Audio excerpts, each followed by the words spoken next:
Ok.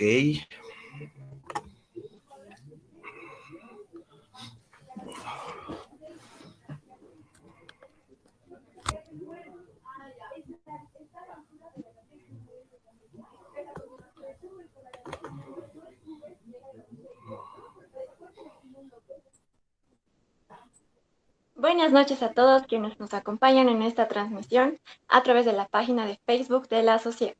Bienvenidos a la segunda sesión del ciclo de webinars Comunicación Interdisciplinaria. Este proyecto está organizado por la Sociedad Científica de Estudiantes de Comunicación Social, SOCIEX, con el apoyo de la Asociación Universitaria de Sociedades Científicas Estudiantiles San Simón. Mi nombre es Meidia Deme Godoy Talora y los acompañaré durante este ciclo. Es un gusto compartir con ustedes nuevamente. El día de hoy tendremos un tema muy importante, denominado la comunicación y el cine, así que acompáñenos. Recuerden que la modalidad de obtención de la certificación es la siguiente.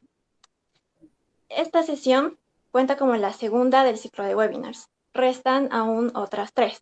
Por lo tanto, tienen que cumplir con el 80% de asistencia a los 5 webinars, es decir, por lo menos 4 de 5 webinars. Esta es la segunda sesión. Al finalizar la ponencia, tendrán el formulario en la parte de comentarios y estará habilitado por 15 minutos, así que tienen que estar muy atentos. En la pantalla, durante la transmisión, se tendrá el código para que ustedes puedan llenar en el formulario. Las inscripciones se cierran del mismo modo al finalizar la ponencia, así que tienen que estar muy atentos. Bueno, es momento de comenzar. El día de hoy tenemos un invitado muy especial. Él es el magíster Javier Jordán. El magíster Javier Jordán Arandia es comunicador social, licenciado por la Universidad Católica Boliviana. Magíster en Educación Universitaria por la Universidad Mayor de San Simón. Se ha especializado en el área de estudios culturales y crítica literaria. En la actualidad es docente de la Universidad Privada Boliviana y de la Universidad Mayor de San Simón. También cabe mencionar que es docente en las áreas de teorías de la comunicación, historia, estudios culturales y literatura. Es fundador del Foro Cultural de Cochabamba y del Colegio de Comunicadores de Cochabamba. Del mismo modo, ha sido nombrado académico honorífico de la Academia de Historia Militar de Bolivia y ha representado al país en eventos internacionales en Perú, Brasil y Cuba. Su trabajo ha sido publicado en las revistas académicas Punto Cero, Avatares y Signos. Es colaborador de los suplementos culturales de Los Tiempos, Opinión y columnista del suplemento cultural La Ramona. Fue invitado a participar en el comité de selección de las 15 novelas fundamentales de Bolivia y ha publicado 4 libros. Es hora de dar la bienvenida a nuestro invitado. Bienvenido, magíster Javier Jordán. Bueno, Meidi, en principio, muchísimas gracias. Muy feliz y muy contento de estar acá. Un saludo especial para todos los participantes. Sé que hay muchos participantes esta noche. Entonces, un cordial saludo a todos y un agradecimiento pues a las SOCIEX por tener este tipo de eventos que sin duda alguna enriquecen la actividad académica de la Universidad Mayor de San Simón, pero sobre todo nos da la oportunidad para sobrellevar esta pandemia que ya durante 2 años nos está teniendo tan encerrados y pues muy feliz de estar acá. Gracias, Meidi. Muchísimas gracias por aceptar la invitación. Como mencionaba, tenemos un público bastante diverso de distintas carreras y universidades.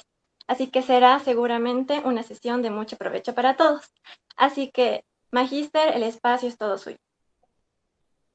Bueno, muchísimas gracias. En principio, permítanme, les voy a compartir la pantalla para que veamos algunas imágenes y tengamos más o menos una, una especie de exposición un poquito más interactiva. El tema central que nos toca abordar a nosotros es ver cómo se pueden establecer relaciones directamente entre la disciplina de la comunicación social y la disciplina del cine. Entiendo que ese es el sentido que tiene todo este evento y todos estos webinars que se están llevando adelante. Y pues hay que partir entonces de la idea de que la comunicación y el cine son, en líneas generales, dos hermanas gemelas. Es decir, siempre desde un inicio han estado juntas y han ido juntas. Porque el cine tiene todo que ver con la comunicación y la comunicación, como vamos a tratar de ver ahora, tiene también muchísimos elementos que le corresponden al área del cine. Estoy compartiendo la pantalla, no sé si la pueden ver, si me pueden confirmar, por favor. si pueden ver la pantalla. Sí, se ve, no se preocupe, Magister, la vemos perfectamente. Muchas gracias. El título de esta exposición les va a parecer rara, se llama Cine o Sardina, y no es un título propiamente mío, sino que me lo he robado, y yo les voy a explicar más adelante, al final en realidad, por qué este título y por qué para mí tiene este título importante, o por qué este título tiene una importancia y comunicarles a través de esta charla. Para entender las relaciones que existen entre la comunicación y el cine, hay que entender que ambas disciplinas académicamente son relativamente nuevas. Vale decir, la primera generación que ha salido titulada de una carrera de cine específica en los Estados Unidos ha sido una generación de los 60. En los 60 recién ha salido una primera promoción donde han estudiado específicamente la disciplina del cine desde un enfoque académico y científico. Y las carreras de comunicación también tienen una data reciente, porque las primeras carreras de comunicación, por lo menos en Latinoamérica, datan también de los años 60. Por lo tanto, las primeras promociones han sido a finales de los años 60 o a mediados de los años 60. Entonces, para la universidad, ambas carreras, ambas disciplinas, tienen una historia todavía muy reciente y por lo tanto, lo que se puede ver hasta el momento es algo que está en proceso reciente de nacimiento, si quieren así. Exagero un poco, pero hay que tomar en cuenta que son dos disciplinas que tienen una data relativamente reciente. En mi criterio, y esto es desde un punto de vista eminentemente personal, es decir, desde mi propia subjetividad, para mí existen 4 tipos de cineastas. Por un lado, los que yo considero que son cineastas estetas, es decir, que entienden la realización del cine como una obra de arte y que por lo tanto para ellos la cinematografía es una expresión artística. Estos estetas del cine, estos artistas del cine, lo que se ocupan es de buscar a través de los recursos cinematográficos aquellos distintivos que le permitan crear una obra cinematográfica con criterios estéticos.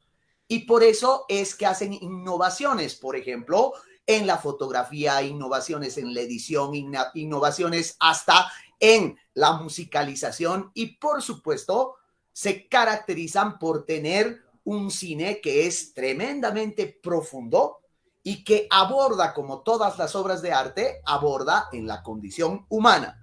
Este cine es el que conocemos nosotros como el cine trascendente, aquel cine que deja una escuela, aquel cine que transmite un legado o que deja un legado estético.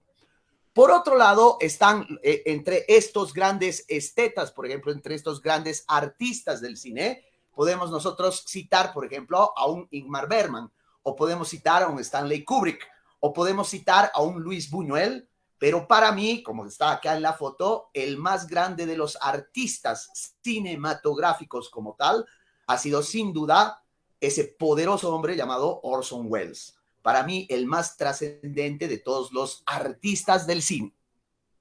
Por otro lado está lo que los gringos llaman el entertainer, o sea, no hay una traducción literal de esto, pero es el que entiende el cine como una fábula del entretenimiento. El que ha captado que el cine sirve sobre todo y fundamentalmente para un proceso lúdico de entretenerse. Más allá del entretenimiento barato o más allá del entretenimiento banal, el entertainer lo que hace es agarrar el cine y adaptarse a una industria cinematográfica. Se adapta a los requerimientos tanto de un público como de una producción cinematográfica. En este caso pensemos en la más grande de todas, que es Hollywood. Pero eso no quiere decir que estos entretenedores o estos tipos que se preocupan de un cine del entretenimiento hagan malas películas o películas olvidables. Todo lo contrario, a veces son tan innovadores que su cine de entretenimiento y su cine industrial es un cine que deja marcada un estilo y una huella muy importantes. Piensen, por ejemplo, en el conocidísimo y ahorita de moda Quentin Tarantino. Es un hombre que entiende el cine como una forma de entretenimiento. Para él, el cine no es una forma estética y no es una forma de dejar una trascendencia específica en algo, sino que hace un cine del entretenimiento. O piensen en un Steven Spielberg, o piensen en un Lucas, el director de Star Wars, o piensen en directores que, como por ejemplo Christopher Nolan, hacen de su cine algo que sirve para el entretenimiento y que su legado está precisamente en haber hecho una serie de innovaciones para, si quieren ustedes, engrandecer la industria del entretenimiento. Existen también para mí los directores que podríamos considerar versátiles, aquellos que hacen cine de entretenimiento, pero al mismo tiempo su legado es artístico. Claro que existen muchos de ellos. ¿Por qué? Porque estos artistas y al mismo tiempo gente que sabe el valor del entretenimiento que tiene el cine, contribuyen con una originalidad única y además contribuyen a que el cine tenga formas de expresión basados en una libertad de creación. El más grande de todos, sin lugar a dudas, ha sido Alfred Hitchcock, que él entendía cómo el cine podía utilizar recursos estéticos, utilizar recursos dramáticos propios del arte, pero al mismo tiempo convertía su cine en un gran cine de masas, en un gran cine del entretenimiento. Utilizando, por ejemplo, el concepto, el maestro del suspenso, se lo conoció a Hitchcock, utilizando el suspenso como ese hilo conductor que pone la cinematografía, las películas de Hitchcock entre lo artístico y lo que podríamos llamar entretenido. Y por último está la gran mayoría de directores de Hollywood que podríamos considerar como cineastas farsantes.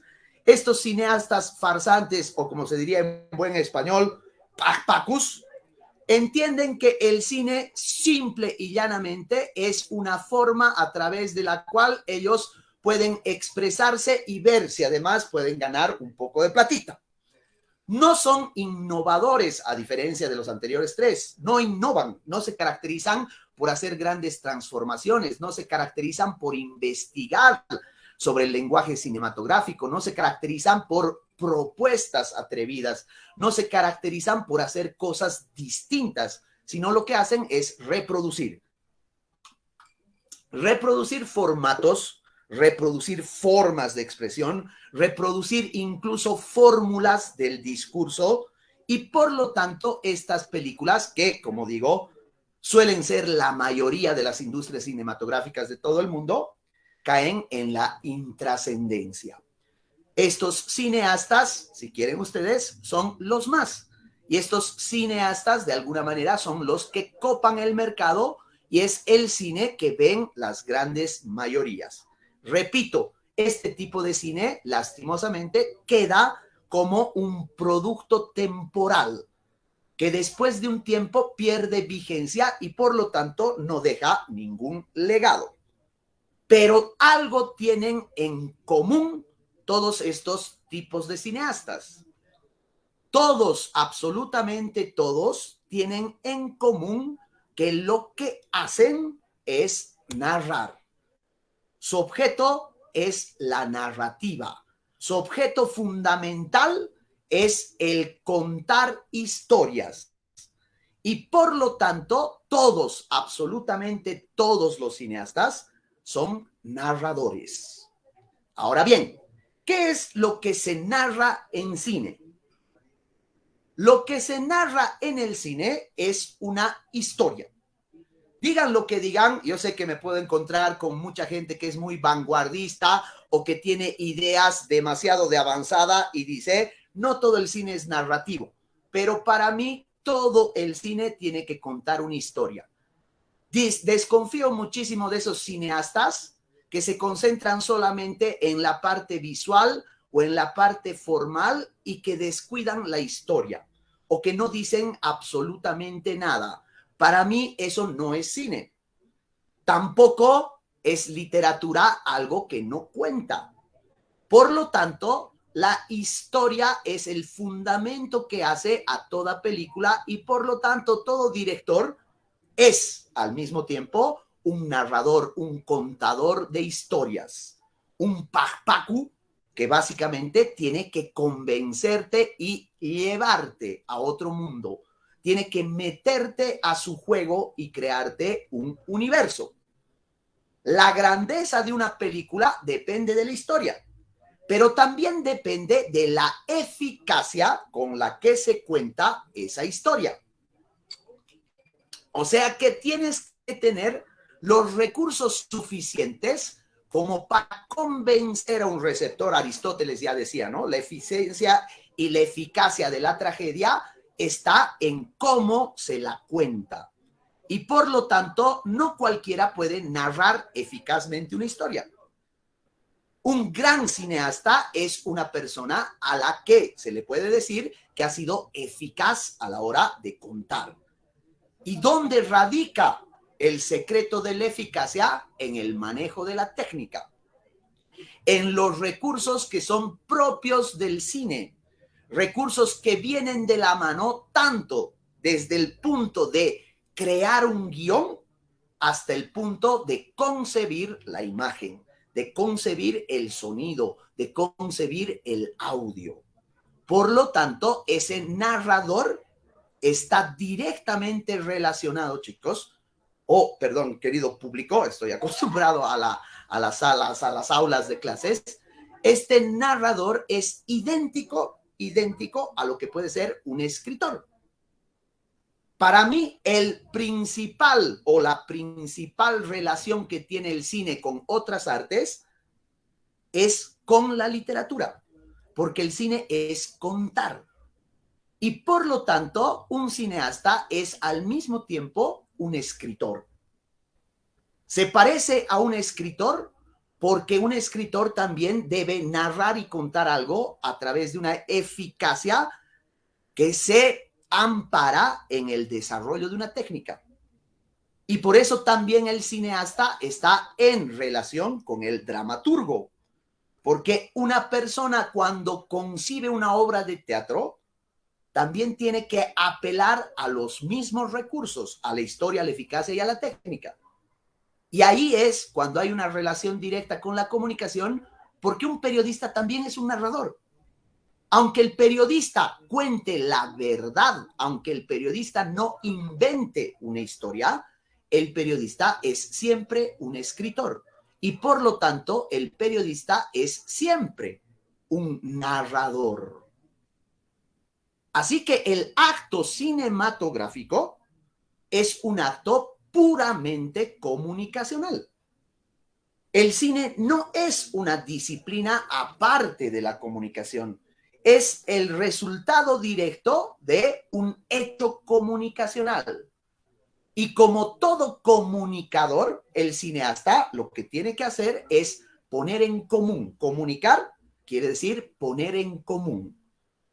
¿Qué hace el cine con nosotros? Nos pone en común una historia.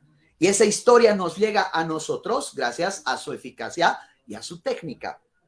Y de esa manera nosotros reaccionamos ante una película como reaccionamos ante, por ejemplo, un lindo libro, como reaccionamos ante una buena obra de teatro o como reaccionamos ante un excelente reportaje.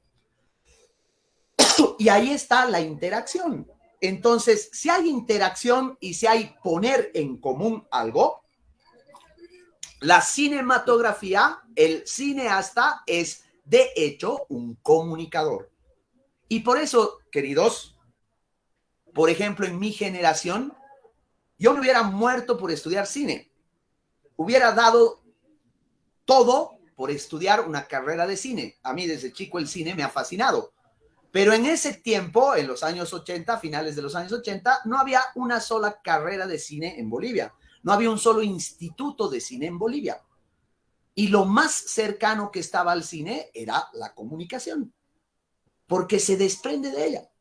Porque el cine es comunicar, porque el cine es interactuar, porque el cine es poner en común. Ahora bien, ¿qué cosas compartidas tienen un cineasta y un comunicador? ¿Qué áreas comunes debemos compartir? En primer lugar, los que han estudiado comunicación aquí se han debido dar cuenta. En comunicación nosotros llevamos historia del cine. Un cineasta debe conocer la historia del cine. Yo no creo en ese cineasta que produce más películas de las que ve. Así como no creo en un escritor que escribe más de lo que lee. Sin el conocimiento de la historia del cine, es imposible tener una visión auténtica de lo que es hacer cine. Nadie que yo conozca, ningún director hasta el momento que yo conozca, por lo menos de los grandes directores que valen.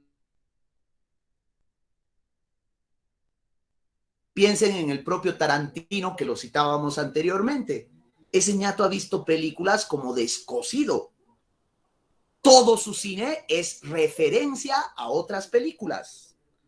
Los directores que se han hecho famosos en los años 70, precisamente de esa primera promoción del cine, como por ejemplo Steven Spielberg, o como por ejemplo Martin Scorsese, o como por ejemplo Francis Ford Coppola, o Brian De Palma, o Michel Cimino, todos ellos que han sido toda una generación extraordinaria de cineastas, son además grandes consumidores del cine. Y por lo tanto su referente está en la historia del cine. ¿Por qué la historia es vital? Porque la historia implica sistematizar nuestra apreciación cinematográfica. Un cineasta no se crea de la nada. Un cineasta solamente es capaz de innovar cuando tiene un referente. Y por lo tanto, la historia del cine es un hecho compartido. Comunicadores y cineastas deben, si no lo hacen, deben ser conscientes de que la disciplina de por sí se basa en un desarrollo fructífero. El cine tiene algo más de 100 años, recientemente. Pero en esos 100 años ha habido una evolución extraordinaria. Ha habido una forma de crear cinematografía tan variada que hay una riqueza extraordinaria. Y desconocer eso realmente es ser analfabeto. El no basarse en la historia es totalmente limitante para aquel que quiera hacer cine o para aquel que quiera dedicarse a valorar el cine, como por ejemplo un crítico cinematográfico. Ahora bien, otra área común y trascendente es la semiótica. La semiótica nos une a los comunicadores y a los cineastas porque la semiótica nos permite desmenuzar cada imagen, cada secuencia, cada escena de la película y trabajar desde un punto de vista que el receptor común, el ciudadano común, el espectador común, a veces no tiene los recursos para darse cuenta de cosas que existen por detrás de lo que ves. La semiótica y la teoría de la imagen son precisamente las formas que tenemos de darnos cuenta por qué en una secuencia, en una imagen, el color tiene sentido y tiene valor. Las líneas tienen sentido y tiene valor. Y todo eso nosotros lo construimos a través de una lectura semiótica, de una teoría de la imagen. Segundo, la semiótica nos permite encontrar las dimensiones distintas del relato. La semiótica es un instrumento, es una herramienta para enriquecer nuestra lectura y nuestra comprensión del relato. La semiótica es un instrumento que nos hace más ricos a la hora de valorar un film, de escoger una película, de tener una idea concreta del mensaje de la película. Y en no pocos casos, ¿no? La semiótica es también un instrumento que nos permite comprender las dimensiones ideológicas que existen en un relato determinado. Semiótica durante mucho tiempo era una de las áreas fundamentales de los estudios de comunicación. Incluso la primera carrera de comunicación que se abrió en Cochabamba, la de Univalle, ha sido una carrera establecida fundamentalmente a través de la semiótica. Prácticamente la semiótica ha constituido la base de lo que ha sido la formación de una generación de comunicadores. Y es a través de la semiótica que los comunicadores y los cineastas encuentran un área común, un punto en común, interactúan y se relacionan. Otra área compartida y vital es la que tiene referencia al estudio de las humanidades. En comunicación, nosotros llevamos materias, por ejemplo, que tienen que ver con áreas como la psicología, como la antropología, como la sociología y como la filosofía. No son materias colocadas ahí al azar, tienen sentido, porque el comunicador se forma en esa acción de interdisciplinaridad para tener una lectura de la realidad y una lectura de los fenómenos de la comunicación muchísimo más rica y muchísimo más profunda. El cineasta es también un ser, un creador, un demiurgo que tiene conocimientos o que debería tener conocimientos en estas áreas por muchos factores. Por ejemplo, tienes que tener conocimientos de psicología para crear a tus personajes, por ejemplo. Godard, uno de los más grandes directores y uno de los más grandes guionistas, decía una cosa muy importante. En el momento de hacer un guión, el guionista tiene que ser capaz de matar a su padre, capaz de violar a su madre, capaz de traicionar a la patria, lo peor. ¿Por qué? Porque el guionista se tiene que poner en la psicología de sus personajes. Y por lo tanto, tiene que tener un conocimiento profundo de lo que es la psicología humana.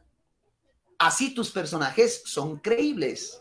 Así tus personajes tienen esa fuerza que permitan hacer que ese personaje logre su objetivo, que te identifiques con él o que lo rechaces por completo. La antropología significa el conocimiento y el valor de las conductas humanas en torno a la cultura. Hay muchos cineastas, voy a poner el caso, por ejemplo, de David Simon, que es el creador de una de las series más icónicas de HBO, que es The Wire, pero además creador de otras series formidables, o David Chase, creador de Los Sopranos, o Tom Fontana, creador de la serie Oz. Estos ñatos han estudiado antropología. Son antropólogos en realidad y en su discurso cinematográfico, en sus series, en la complejidad cultural que muestran, hay una relación directa con estas áreas y con estas disciplinas. Si ustedes ven la serie Oz, por ejemplo, es todo un estudio antropológico acerca del comportamiento humano en prisión, en la cárcel. Es una serie atroz, terrible, que nos refleja la condición humana desde una visión antropológica tremendamente conflictuada, ¿no es cierto? Y lo mismo la sociología. Grandes directores como John Ford o como el propio Martin Scorsese se han acercado a la sociología para entender, por ejemplo, las relaciones de poder o para entender de alguna manera la visión del ser humano ante la comunidad. Y, por ejemplo, todo el cine mafioso, todo el cine de mafia, al menos las grandes películas del cine mafioso, desde el primer Scarface hasta El Padrino, pasando por Goodfellas, o, vuelvo a citar, Los Sopranos, todas esas grandes producciones cinematográficas son desde un enfoque sociológico.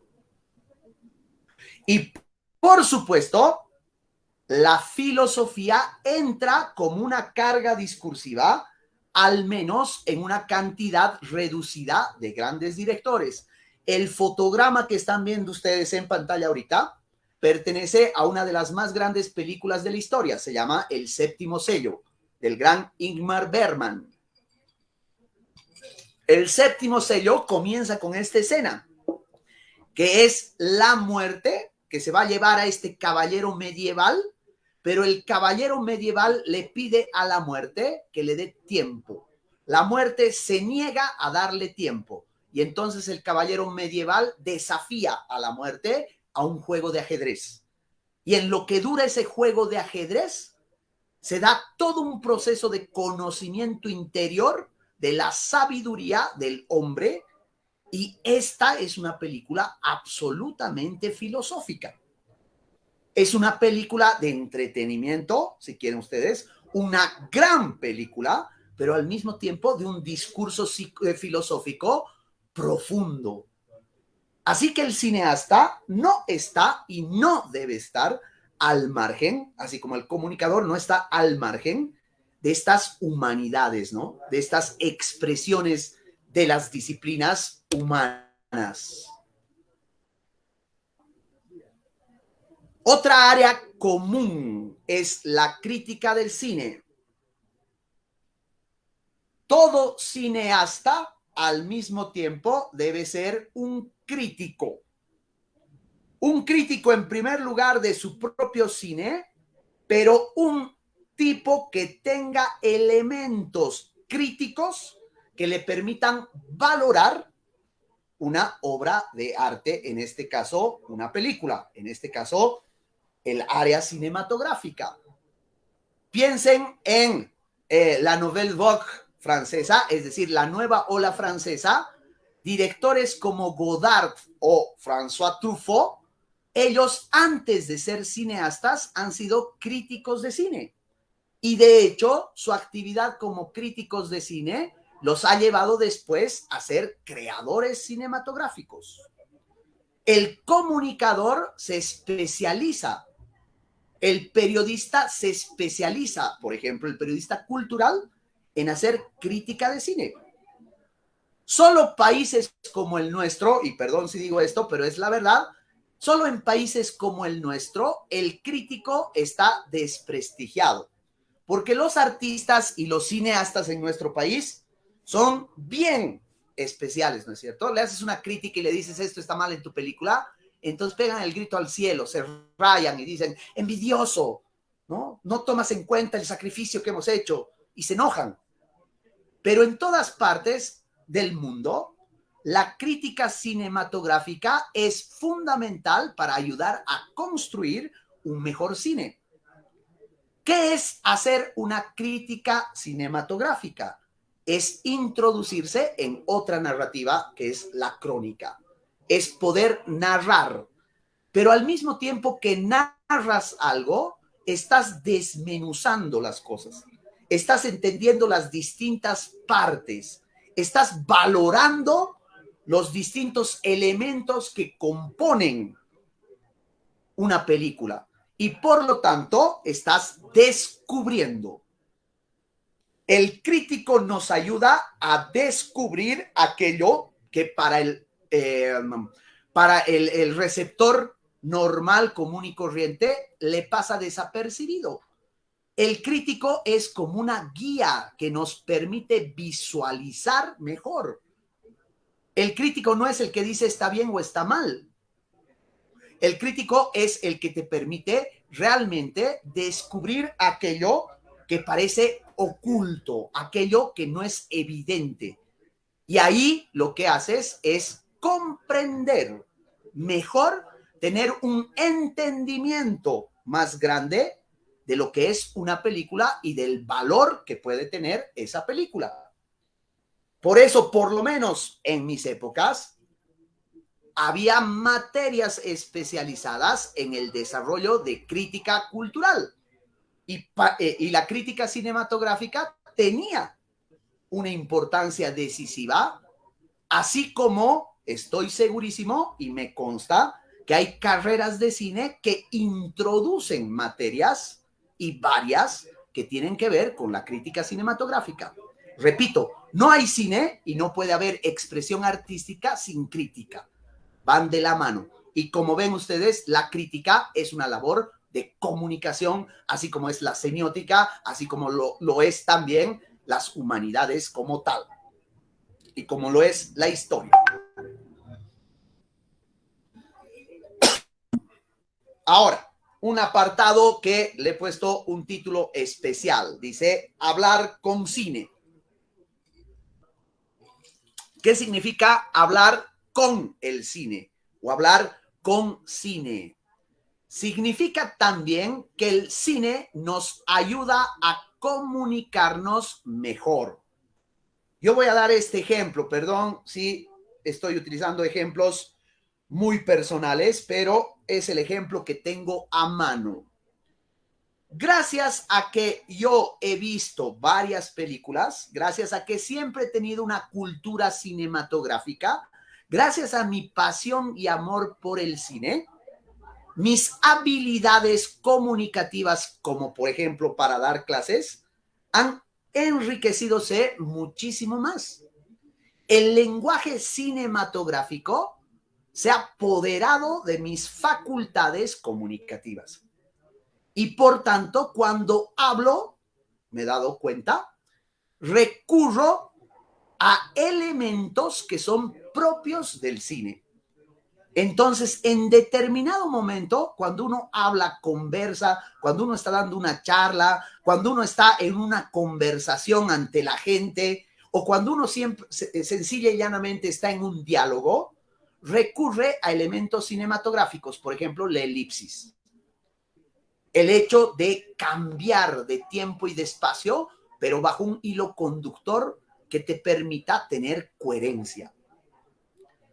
Yo puedo estar narrando algo, contando algo, dando una clase, hablando con ustedes, y de repente hago un salto temporal, una elipsis.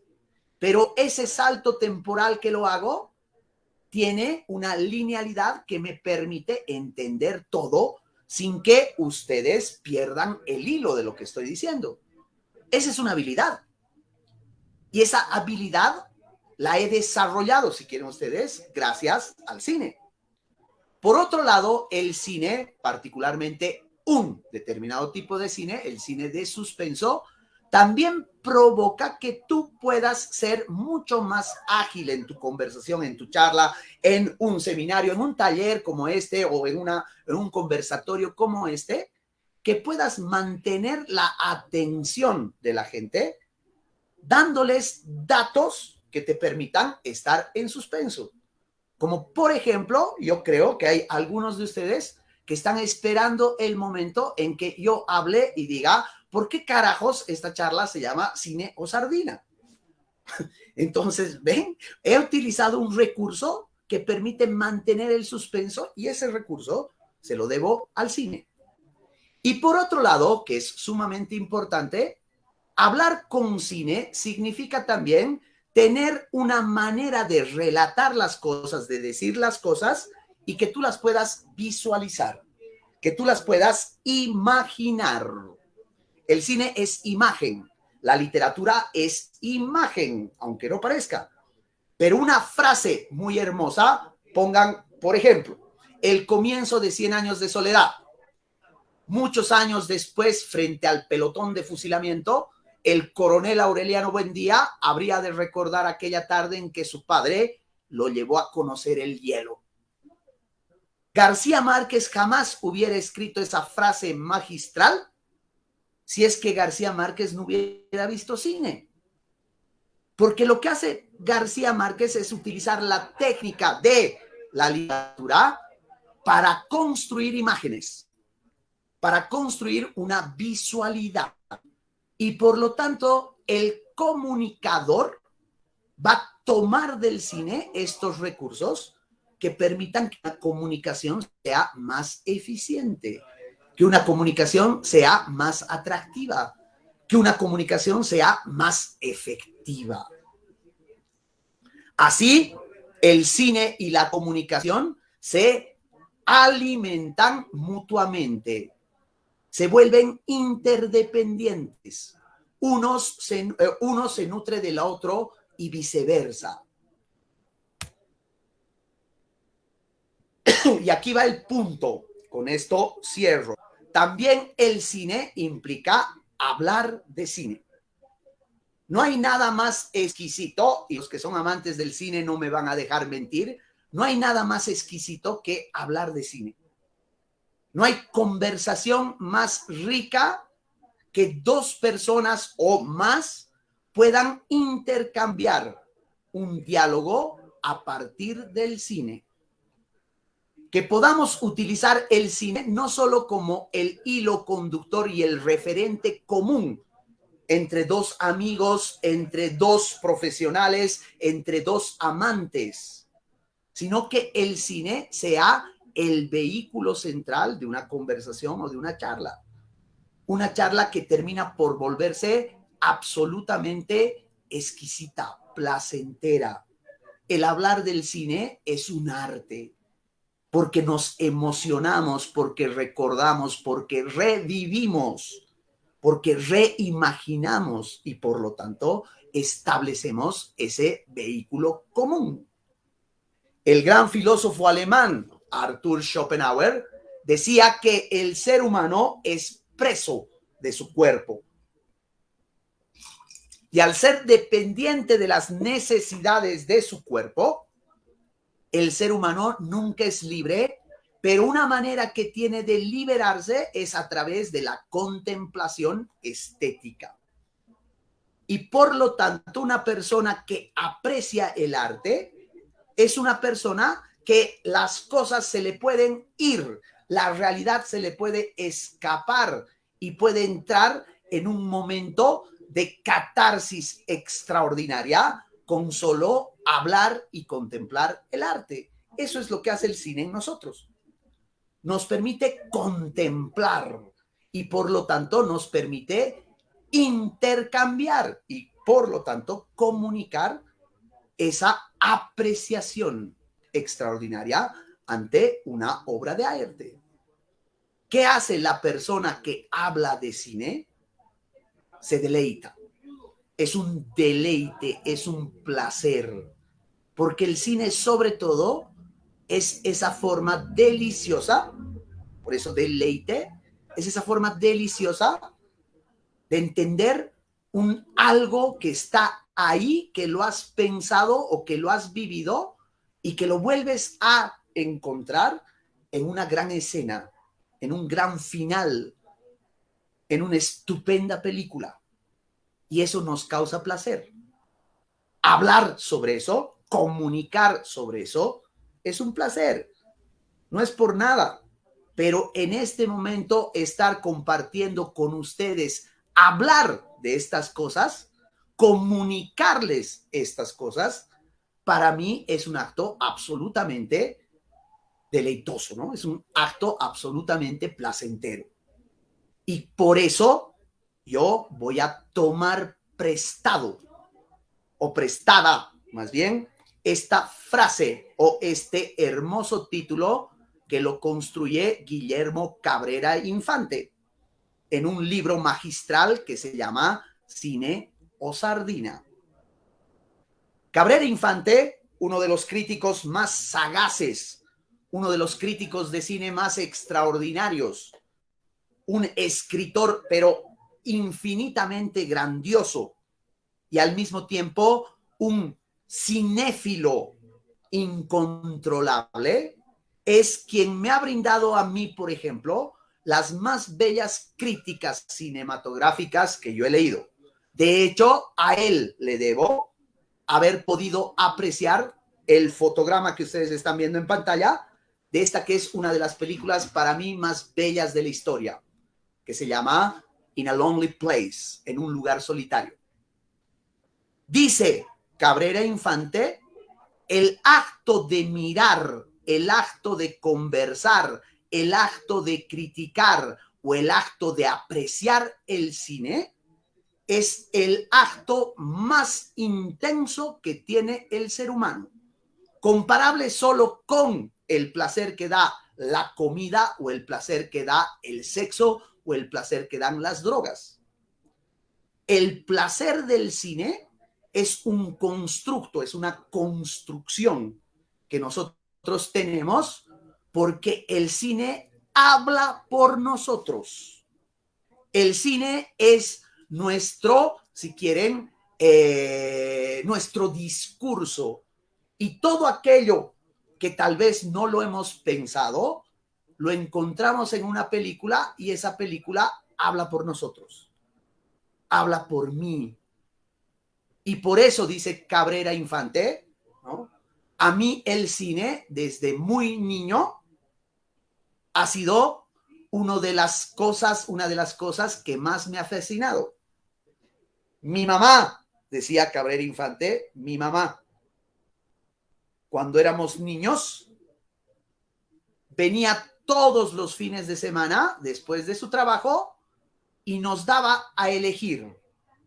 Nos decía si queríamos ir a comer o si queríamos ir al cine. Y mi mamá nos decía esto con una frase festiva. Les decía a sus hijos, cine o sardina. Nunca elegimos la sardina. Es hermoso porque lo que transmite Cabrera Infante es precisamente que el hablar de cine, el ser un comunicador que comunica cosas sobre cine, te convierte o te hace una mejor persona. No en términos de bueno o malo, sino simplemente de una persona capaz de sentir aquellas cosas que solo una película te da. Así que en esa interacción, como pueden ustedes ver, entre la comunicación y el cine, esas múltiples relaciones, eso que yo decía, son relaciones incestuosas, porque el cine y la comunicación son hermanos, pero al mismo tiempo son relaciones difíciles, en realidad es algo que va paralelo, porque el cine es comunicación y la comunicación es, de una u otra manera, cine.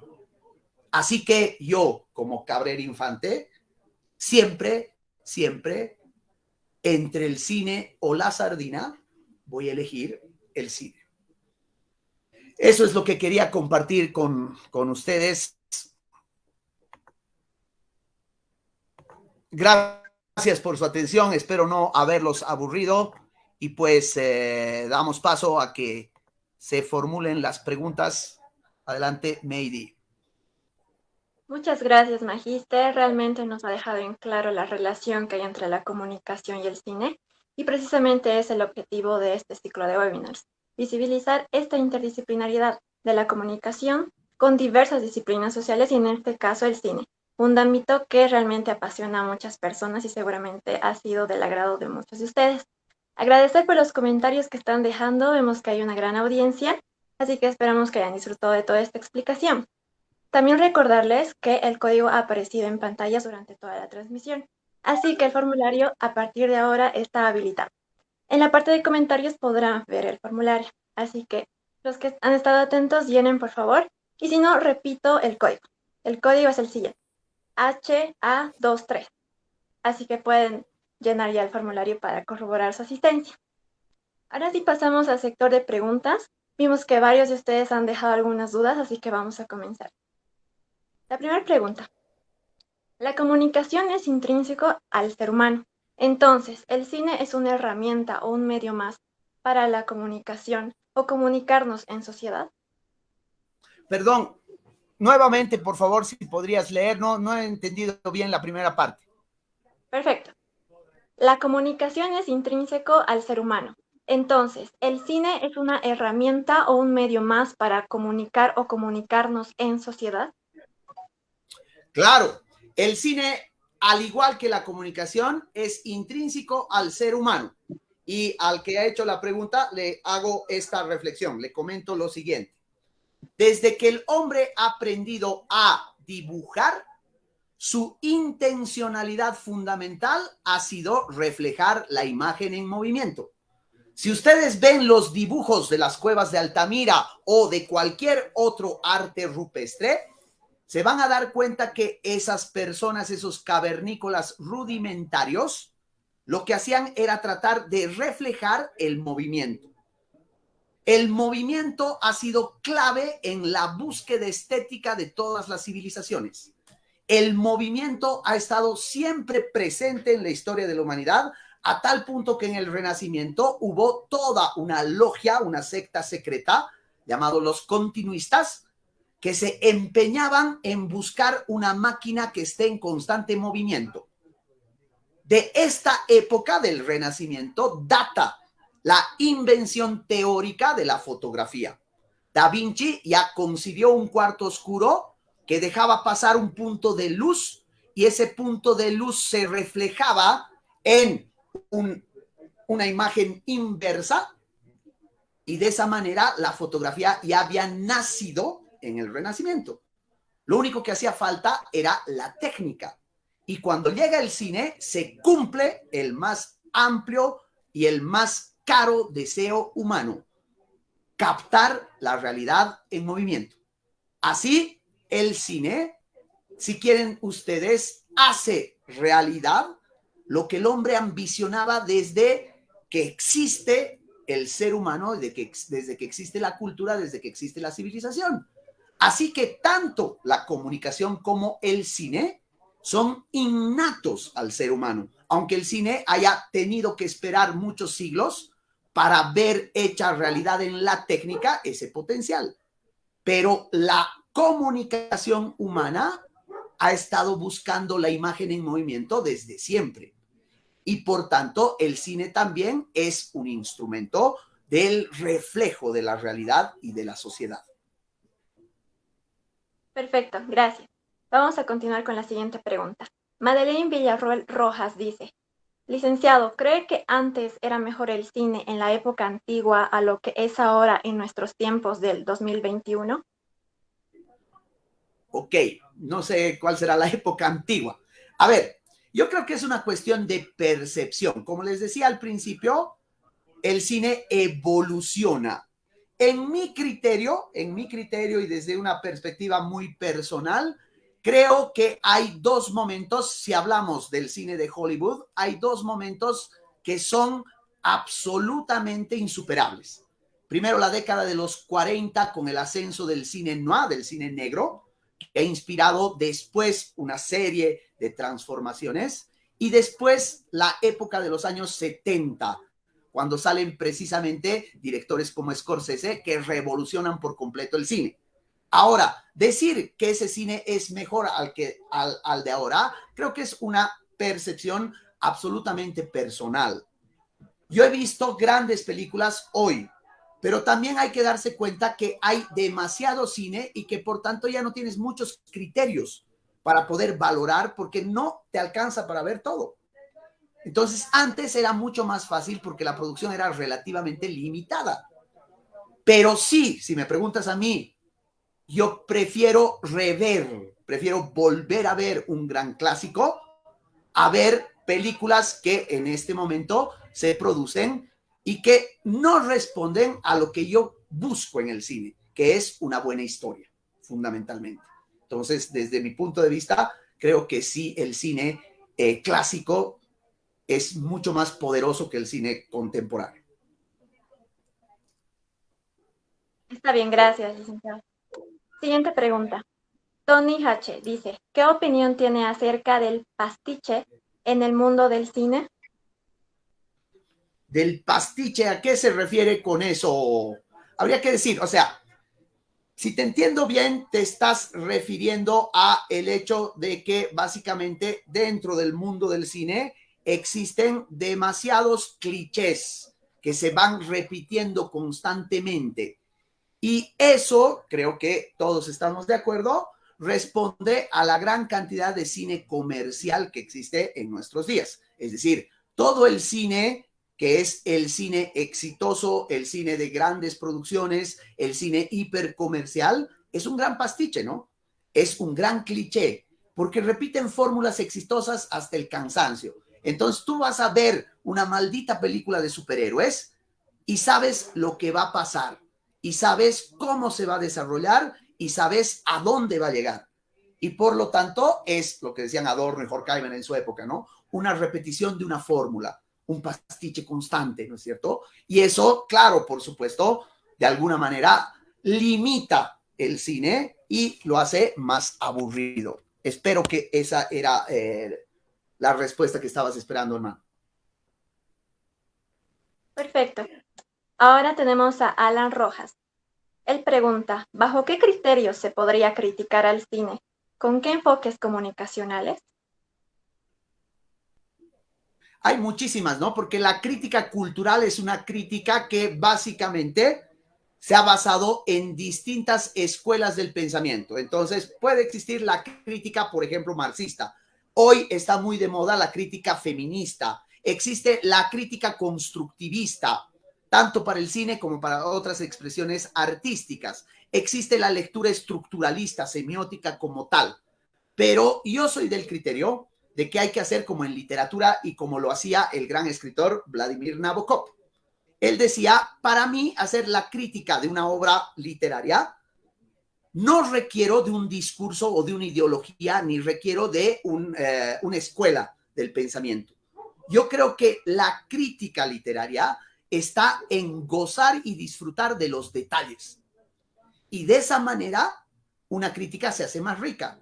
Y evidentemente, si nosotros leemos las críticas que hace Nabokov a las grandes obras literarias, no son críticas que se enmarcan dentro del estructuralismo o el marxismo o el feminismo, sino son críticas que se enmarcan dentro de una lectura personal de detalles pequeños que para el resto de las personas han pasado desapercibidos. Y eso es un poco lo que hace Cabrera Infante, y por eso siempre me ha gustado mucho el trabajo de Cabrera Infante, porque es una lectura del cine, es una crítica del cine muy entrañable, ¿no? Es muy de él, proviene de sus propias experiencias, de su propio sentido, de sus propias sensaciones, y de esa manera lo que está haciendo es básicamente darte una lectura particular de detalles y exponerte una película ante los ojos de un hombre sensible. Eso me gusta. Perfecto. Recordar a la audiencia que el formulario solamente estará habilitado por 15 minutos. Aún restan 5, así que estén atentos. Ariel Buitrago Biorrell pregunta, ¿las nuevas tecnologías han cambiado la forma de hacer cine y cuánto influye esto en las nuevas generaciones? Muchísimo. Es una pregunta muy importante porque desde la experiencia que se tiene en el Brasil de una película llamada Ciudad de Dios, que creo que es una película famosa que han debido ver muchos de ustedes, Ciudad de Dios es uno de los primeros experimentos que se hace con una cámara casera, si no me equivoco, incluso de celular. Entonces, lo que ocurre es que como nos hemos vuelto todos prácticamente cineastas en potencia, es decir, como todos tenemos esta huevada cotidiana y todos nos creemos fotógrafos ahora o cinematográficos y estamos constantemente filmando, sin lugar a dudas, esto está reflejándose en un discurso estético de muchísimas películas que yo ya he visto que tienen ese lenguaje instantáneo, ¿no? Porque la cámara fotográfica tuya de tu teléfono es instantánea y tiene una estética instantánea, casi sucia. Y claro que hay muchos cineastas que están entrando en esa lógica.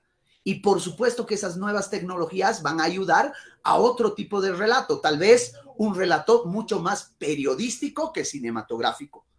Por ejemplo, vean la última película, en realidad no vean, porque es odiosa esa película, yo la he odiado, pero es la que ha ganado el Oscar en esta última versión, Nomadland. Esa película es básicamente una película que es más una crónica que una película. Es más como un trabajo de hacer un seguimiento a una persona con una cámara que no tiene virtudes cinematográficas ni estéticas. Es como si alguien con su celular hubiera filmado a alguien. Allá ustedes, si les gusta o no. A la gente de Hollywood parece que le ha encantado. A mí no tanto, pero no puedo negar el hecho de que esa película es producto de otra narrativa. Y esa narrativa, sin lugar a dudas, está de alguna manera articulada a partir de la influencia de las nuevas tecnologías, ¿no? Y en particular del celular. Verónica Santamaría pregunta un poco en relación a lo que ya mencionaba usted. ¿Qué opinión tiene de las películas de antes con las de ahora? Bueno, lo mismo que decía antes, ¿no? Yo soy un fanático del cine clásico. Es decir, a mí estoy como pez en el agua en ese relato cinematográfico, porque me gusta la estética, me gusta el hecho de que se concentren en las historias, me gusta su narrativa, me gusta la trascendencia que tienen, me gusta la innovación que tienen. Pero eso no significa que en el mundo contemporáneo haya buenos directores o buenas narrativas. Yo acabo de ver ayer una película que a mí me parece extraordinaria, que es The Many Saints of Newark, precisamente una precuela de la serie Los Sopranos tan exitosas.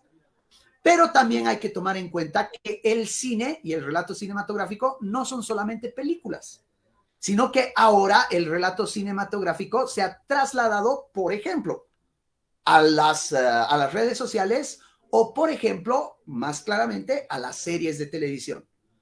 Entonces, no veo tan grandes películas ahora como veo grandes series. Y creo que las series se están constituyendo en este momento la alternativa ante un cine que es muy repetitivo a mi juicio. Uh-huh. Está muy bien, Magíster. Gracias por responder la pregunta. Bueno, siguiente pregunta. Manuel Gómez Guerra nos dice, si un elemento que define el periodismo es la narrativa y la narrativa se ve reflejada en el cine, ¿una nueva corriente cinematográfica puede significar una nueva manera de realizar periodismo?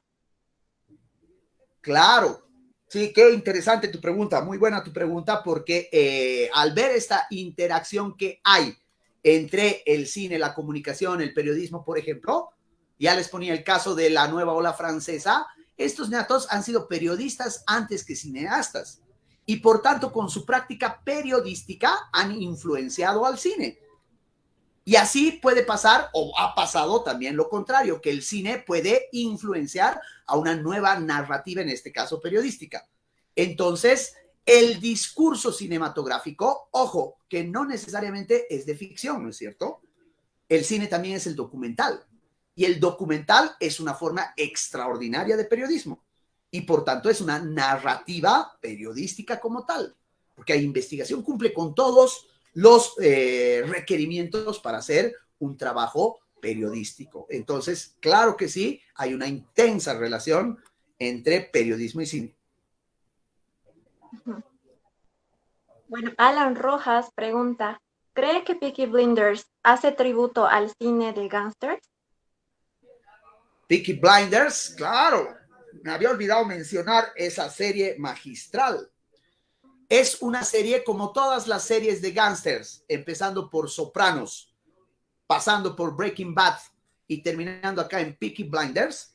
Todas estas series son no solamente un tributo, sino que son una continuación del gran cine de gángsters, ¿no? Están elementos propios del cine. En Peaky Blinders, en Sopranos, tú vas a ver una influencia increíble, por ejemplo, del Padrino, de Goodfellas, de películas como las de gángsters de los años 30. Entonces, sí, gracias por poner a colación este ejemplo. Es un gran ejemplo de una gran narrativa cinematográfica, en este caso televisiva, pero que recurre, por ejemplo, a los grandes elementos de uno de los géneros más extraordinarios que ha habido. A mí también me fascina el cine y la televisión de gángsters.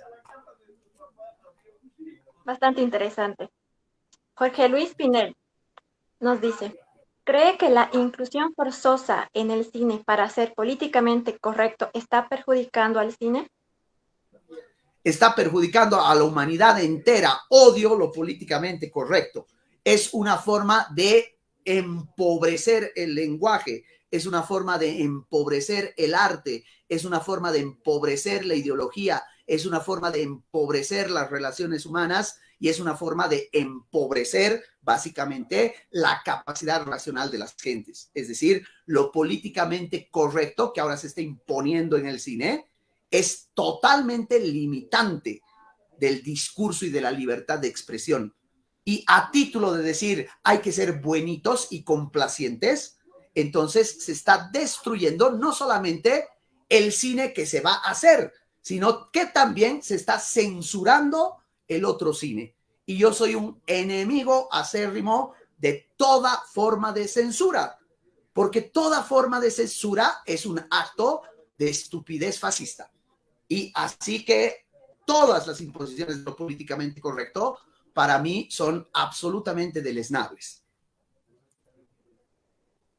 Vemos que hay bastante interacción en los comentarios, así que vamos a continuar con las demás preguntas. Joseph García nos dice, ¿qué opina de la productora A24? ¿Se ocupa de películas más enfocadas en la historia que a vender?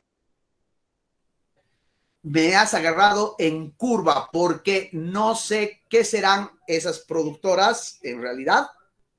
O sea que ni voy a intentar responderte, mil disculpas, pero no tengo idea de qué me estás hablando. Tal vez he visto muchas de esas películas, pero no las tengo como referencia en cuanto a, no te podría decir, esta película ha sido producida por esta o por esta.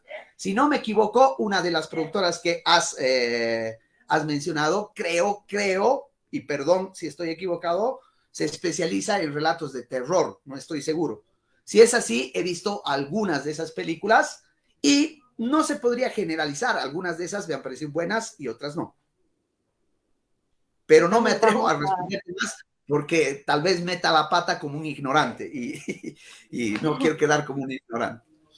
No, perfecto. Estamos aquí también para aprender, para investigar más al respecto, así que es una invitación también para todos, ¿no? Para que podamos investigar sobre este tipo de producciones. Siguiente pregunta. Fabricio Marca Huanca nos dice, hola Javier y chicos de la Sociex. Javier, ¿crees que la sociedad actual tiene el cine que se merece? Es que depende de qué sociedad, ¿no? O sea, el cine que se merece, en realidad en estos tiempos, no es un tipo de cine, son cientos de tipos de cines que nosotros ya estamos absolutamente imposibilitados de conocer. Es absolutamente imposible que podamos ver todo lo que se hace. Imposible. Por lo tanto, o nos estamos perdiendo una cantidad inmensa de cosas. ¿Quién sabe, por ejemplo, qué estarán haciendo ahorita en Australia o qué estarán haciendo ahorita en Nueva Guinea o qué estarán haciendo ahorita en Filipinas o qué estarán haciendo ahorita en Sudáfrica? A lo mejor están haciendo joyas y nunca las vas a ver. Nunca vas a tener la posibilidad de verlas. Entonces, la pregunta, querido Fabricio, es un poco forzar a una respuesta que no tiene sentido porque no puedes generalizar, porque apenas conoces una milésima parte de lo que se produce y de lo que distribuye Hollywood. Y por tanto, entonces es muy difícil contestar a lo que estás diciendo, ¿no? Bueno, Fer Miranda nos pregunta, ¿los nuevos movimientos sociales, Black Lives Matter, feminismo, etcétera, están cambiando las estructuras de las películas? Sí, con relación a también lo que me preguntaban de lo políticamente correcto. Todos estos movimientos parten de la misma lógica políticamente correcta. Cuando hay esa visión de que lo políticamente correcto te obliga a censurar algo, entonces estoy en completo desacuerdo. Pero si algo que es políticamente correcto te permite investigar o te permite introducirse en otras temáticas, entonces eso está muy bien, sin que haya censura. Entonces, sin duda alguna, los movimientos feministas o el Black Mothers, etcétera, todos estos movimientos sociales están llevando a que otros cineastas se preocupen de estas temáticas y por tanto reflejen en su cine, quién sabe bien o quién sabe mal, nuevos discursos, ¿no es cierto? Y que por tanto la realidad se complejice. Akira Naegi nos pregunta, ¿qué piensa de las películas del Padrino de Mario Puzo? ¿Qué te puedo decir? O sea, para hablarte del Padrino, de las películas de Francis Ford Coppola, tendría que ponerme de rodillas, ¿no? Está El Padrino, va a estar siempre, El Padrino 1 y 2 sobre todo, van a estar siempre entre mis 3 películas favoritas. O sea, en cualquier momento que me pregunten, cuando a ti te preguntan, a cualquier persona le preguntan, ¿cuáles son tus películas favoritas? Haces una lista. Esa lista va a depender, siempre va a cambiar, porque te vas a acordar alguna vez de una cosa y de otra vez te vas a acordar de otra. Pero a mí, cada vez que me preguntan, El Padrino siempre va a estar entre las obras de arte más extraordinarias que se hayan hecho. Para mí, El Padrino es una de las joyas del cine más encomiables, más extraordinarias que existen. Una película grandiosa, sin duda, que aparte de muy buena, es bastante conocida, así que muchas gracias también por la respuesta, Magister. Andrea Siles nos dice, ¿qué opina respecto al trabajo que realizó George Miles? ¿Cree que fue un punto clave para el cine? George Miles. Sí. Tal vez te estás refiriendo a George Méliès, probablemente. Sí, probablemente. Méliès para mí es el padre del cine, porque los Lumière, si bien inventaron la cinematografía y descubrieron las posibilidades técnicas de reflejar la imagen en movimiento, ha sido Méliès el primero que ha hecho una película de ficción como tal y por lo tanto ha inventado el relato cinematográfico. Ha sido el primero que ha utilizado actores, ha sido el primero que ha utilizado guión, ha sido el primero que ha utilizado maquillaje, ha sido el primero que ha utilizado escenografía, ha sido el primero que ha utilizado efectos especiales, todo con un fin narrativo, pero al mismo tiempo sensorial. Entonces, el papel de Méliès es que básicamente inventaba el cine, ¿no? Es extraordinario. Bueno, vemos que nos llegan varias preguntas, pero ya para finalizar la sesión vamos a elegir solamente algunas, ¿no? Por cuestión de tiempo. Bueno, Baltasar Yamila nos dice, ¿qué película boliviana llega o se acerca a ser tanto de cine de entretenimiento como cine de arte?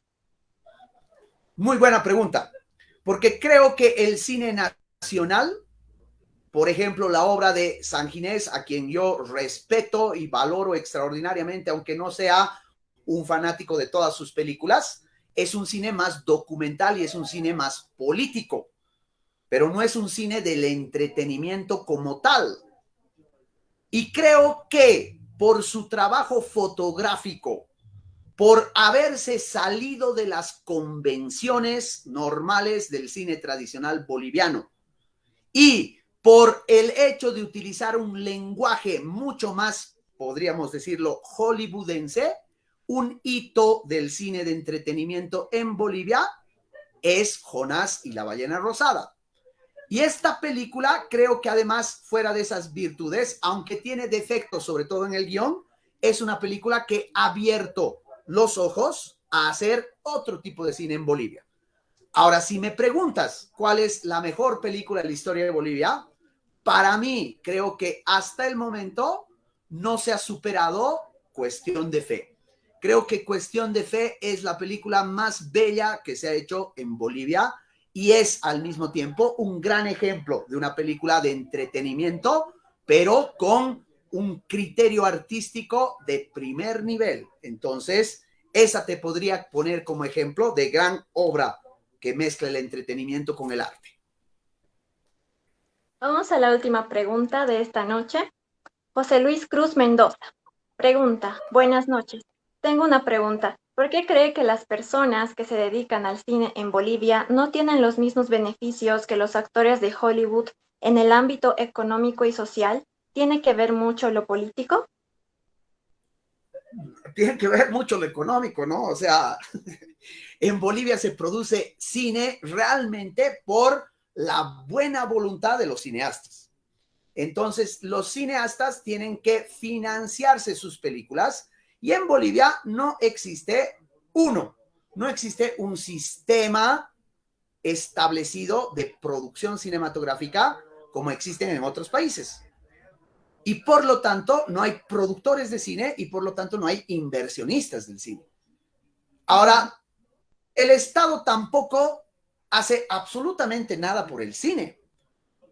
Es más, la ley del cine que el gobierno de Evo Morales quería aprobar era una ley tan mafiosa que decía a los cineastas que el Estado te iba a dar plata siempre y cuando hubiera una comisión del gobierno que revise tu guión. Y por lo tanto eso quería decir que el Estado te iba a dar plata solo si el guión era básicamente fiel a los principios del gobierno. Entonces eso era, perdón que lo diga, una cabronada. Más bien no se ha aprobado o ha quedado ahí.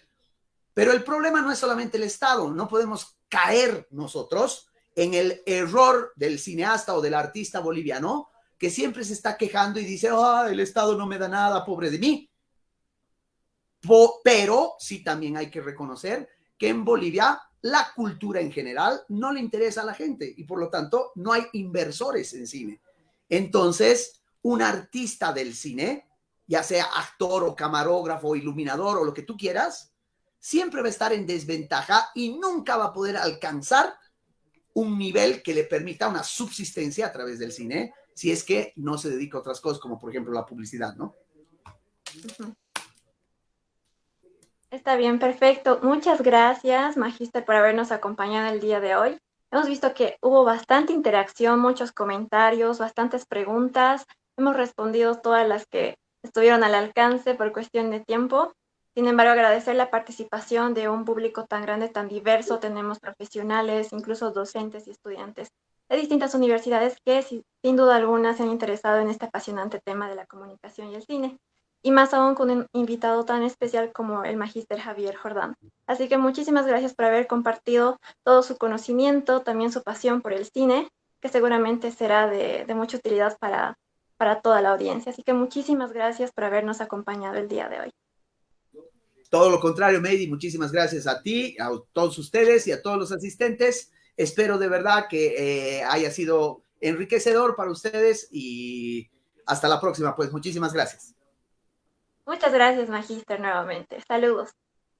Chao, De esta chao. forma hemos llegado al final de la segunda sesión del ciclo de webinars Comunicación Interdisciplinaria. Así que no olviden que nos reencontraremos el siguiente sábado a la misma hora, a las 7 de la noche. El próximo sábado 9 de octubre será la segunda sesión y estaremos en compañía de la magíster Lourdes Saavedra, quien nos hablará sobre el tema de comunicación y psicología. Así que tienen que estar muy atentos, los esperamos en el próximo sábado. Así que muchas gracias a todos quienes estuvieron interactuando con nosotros esta noche. Hasta la próxima ocasión. Muchas gracias.